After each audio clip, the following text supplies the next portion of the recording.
जी नमस्ते, मैं राकेश। स्वागत है आपका यूट्यूब चैनल एजुकेशन मोड 1 पे। तो जैसा कि आपको पता है कि हम इतिहास से रिलेटेड कुछ क्वेश्चन पे डिस्कस करते हैं। यहाँ पे हमने कई सारे वीडियो में इतिहास से रिलेटेड क्वेश्चन किए हैं, आज उससे आगे करेंगे। सभी क्वेश्चन इम्पॉर्टेंट व सिलेक्टेड है। यदि आप किसी भी एग्ज़ाम की तैयारी कर रहे हो तो ये वीडियो आपके लिए काफ़ी ज़्यादा यूज़फुल रहने वाला है। तो चलिए देखते हम इस वीडियो में। 20 क्वेश्चन है। 20 क्वेश्चन में से आप कितने क्वेश्चन को सही कर पाते हो, ये आप कमेंट सेशन के माध्यम से अपना स्कोर हमें साझा करेंगे आप। और अगला किस टॉपिक से संबंधित आपको एमसीक्यू क्वेश्चन चाहिए, आप हमें कमेंट कर सकते हैं।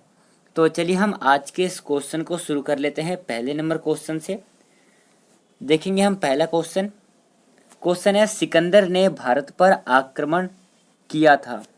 कब किया था भारत पर आक्रमण सिकंदर ने? ऑप्शंस में है 330 ईसा पूर्व, 325, 326 और 300 ईसा पूर्व। निम्नलिखित में से सिकंदर ने भारत पर कब आक्रमण किया था? क्या हो जाएगा इस क्वेश्चन का सही आंसर? तो सिकंदर ने आक्रमण किया था जाकर के 326 ईसा पूर्व में। Option number B correct answer हो जाएगा, sorry option number C correct answer हो जाएगा, क्योंकि 326 ईसा पूर्व में सिकंदर ने भारत पर आक्रमण किया था।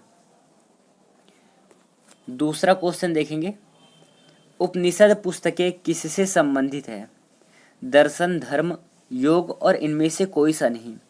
उपनिषदों की पुस्तकें जो है किससे संबंधित है?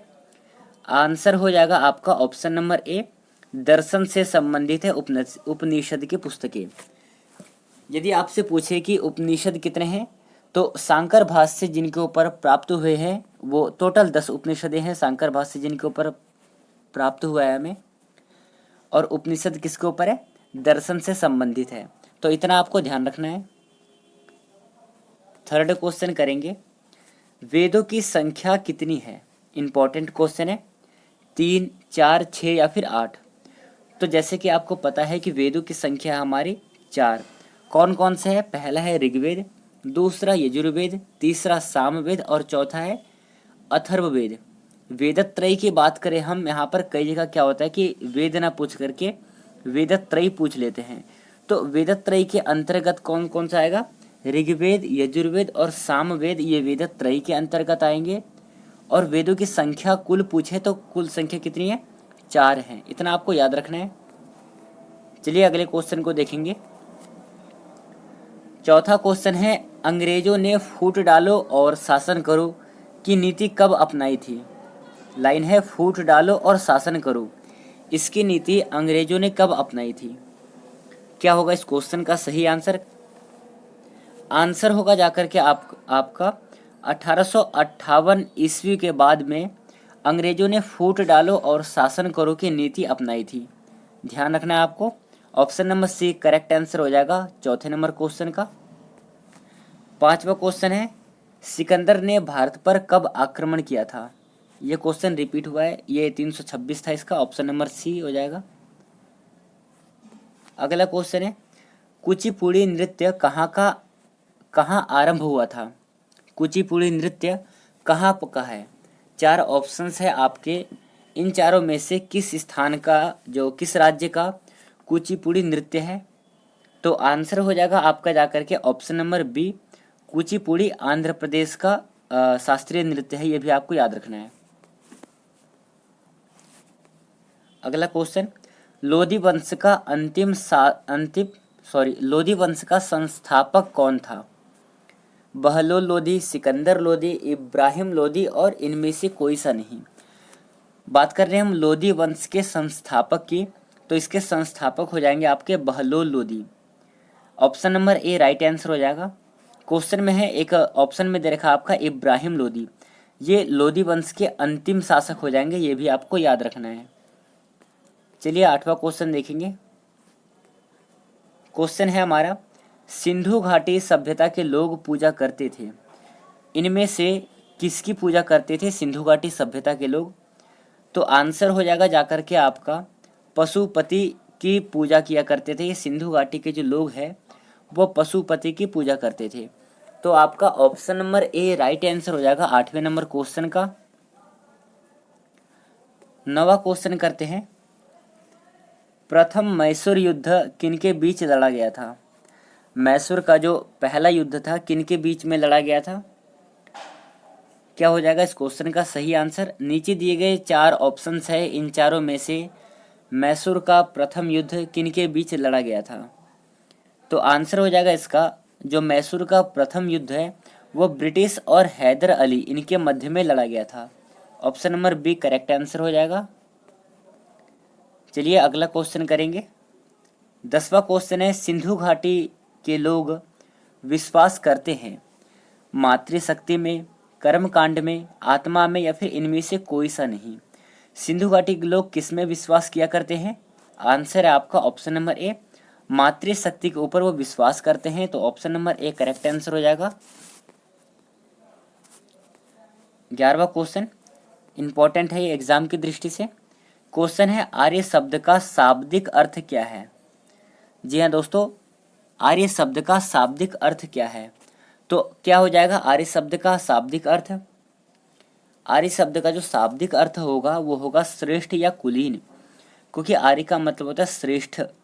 तो इसका आंसर हो जाएगा जाकर के आपका ऑप्शन नंबर बी, आर्य शब्द का जो शाब्दिक अर्थ है वह श्रेष्ठ या कुलीन है। तो option number B right answer है। नेक्स्ट क्वेश्चन, पाली ग्रंथों में गांव के मुखिया को क्या कहा जाता है? जो गांव का मुखिया होता है उसे पाली ग्रंथों में क्या कहा जाता है? क्या होगा सही आंसर? आप उत्तर बताइए। सही आंसर हो जाएगा, जो पाली ग्रंथों में गांव का मुखिया होता था उनको ग्राम भोजक के नाम से जानते थे। तो ऑप्शन नंबर ए आपका राइट आंसर हो जाएगा। पहला आंसर सही हो जाएगा 12वें नंबर क्वेश्चन का। चलिए हम अगला क्वेश्चन को देखेंगे। क्वेश्चन इंपॉर्टेंट है, ध्यान से देखेंगे। क्वेश्चन है, महावीर की माता कौन थी? नाम पूछ रहा है, महावीर की माता कौन थी? तो महावीर की माता ऑप्शन नंबर बी सही हो जाएगा। महावीर की माता का नाम था त्रिशला। ये वही महावीर है, वर्धमान महावीर, जिन्होंने ब्रह्मचर्य के ऊपर अपनी बात रखी थी, अपना मंतव्य रखा था। और ये वर्धमान महावीर जैन धर्म के 24वें तीर्थंकर है, ये भी आपको याद रखना है। बात करें हम पहले तीर्थंकर की, तो जैन धर्म के पहले तीर्थंकर है ऋषभदेव। इतना आपको याद रखना है इस क्वेश्चन से। चलिए अगला क्वेश्चन देखते हैं। हमने इससे पहले वाला जो क्वेश्चन था उसमें हमने आर्य शब्द का मतलब क्या था वो देखा था। इस क्वेश्चन में है कि आर्य भारत में कहाँ से आए थे? ऑप्शंस में है पश्चिम एशिया से, पूर्व एशिया से, केंद्रीय एशिया से, या फिर दक्षिण एशिया से। कहाँ से आए थे भारत में आर्य लोग? क्या होगा इस क्वेश्चन का सही आंसर? इसका आंसर हो जाएगा, जो आर्य लोग हैं भारत में केंद्रीय एशिया से आए थे। So option number C correct answer हो जाएगा। और जैसे कि आपने इससे पहले वाले क्वेश्चन में किया था कि आर्य शब्द का मतलब होता है श्रेष्ठ, ये भी आपको याद रखना है। चलिए 15वां क्वेश्चन करते हैं। अगला क्वेश्चन है, पहली सहायक संधि कौन सी थी? 4 ऑप्शंस है, इन चारों में से पहली सहायक संधि कौन सी थी? आंसर होगा जाकर के आपका पहली सहायक संधि थी Awadh. Option number C correct answer हो जाएगा 15वें नंबर क्वेश्चन का। नेक्स्ट क्वेश्चन है, पानीपत की दूसरी लड़ाई किनके बीच हुई थी? जो दूसरी लड़ाई है पानीपत की वो किनके बीच में लड़ा गया था? ऑप्शंस में है बेगम खान और हेमू के बीच में लड़ा गया था, या फिर अकबर और मिर्जा हकीम के बीच में लड़ा गया था, अकबर और बेगम खान के बीच में लड़ा गया था, या फिर अकबर और राणा के बीच में लड़ा गया था। क्वेश्चन है, पानीपत की दूसरी लड़ाई किनके बीच में लड़ी गई थी? 16वें नंबर क्वेश्चन का आंसर होगा आपका बेगम खान और हेमू के बीच में पानीपत की दूसरी लड़ाई हुई थी। Option number A right answer हो जाएगा आपका। चलिए नेक्स्ट क्वेश्चन को करते हैं। क्वेश्चन है हमारा, पानीपत की तीसरी लड़ाई कब हुई थी? 4 ऑप्शंस है, इन चारों में से पानीपत की तीसरी लड़ाई कब लड़ी गई थी? आंसर है इसका 1761 में पानीपत की तीसरी लड़ाई हुई थी। अब यहाँ तीसरी लड़ाई हो गई, अब पानीपत की पहली लड़ाई, फर्स्ट वार और सेकेंड वार ये कब कब लड़ी गई थी, आप हमें कमेंट सेशन में बताएंगे। चलिए आगे बढ़ते हैं हम। नेक्स्ट क्वेश्चन है, भारत में प्रथम मुस्लिम आक्रमणकारी कौन था? सही आंसर होगा आपका मोहम्मद बिन कासिम। भारत में प्रथम मुस्लिम आक्रमणकारी था। ऑप्शन नंबर सी सही उत्तर हो जाएगा 18वें नंबर क्वेश्चन का। अगला है, भारत में खोजा गया सबसे पहला पुराना शहर कौन सा था? सबसे पहला शहर जो खोजा गया भारत में वह कौन सा था? तो आपने पढ़ा है कि हड़प्पा सभ्यता सबसे प्राचीन सभ्यता है, मतलब कि भारत में सबसे पहला खोजा गया जो सभ्यता है वो है हड़प्पा सभ्यता। Option number B right answer हो जाएगा। हड़प्पा सभ्यता के जो उत्खनन करता थे वो थे दयाराम साहनी। दयाराम साहनी के नेतृत्व में हड़प्पा सभ्यता का उदय हुआ था। सो ऑप्शन नंबर बी सही आंसर हो जाएगा 19वें नंबर क्वेश्चन का। आज का अगला और अंतिम क्वेश्चन है, किस वेद में प्राचीन वैदिक युग की संस्कृति के बारे में सूचना दी गई है? मतलब ऐसा कौन सा वेद है, 4 वेद है अपने पास, ऋग्वेद, यजुर्वेद, सामवेद और अथर्ववेद।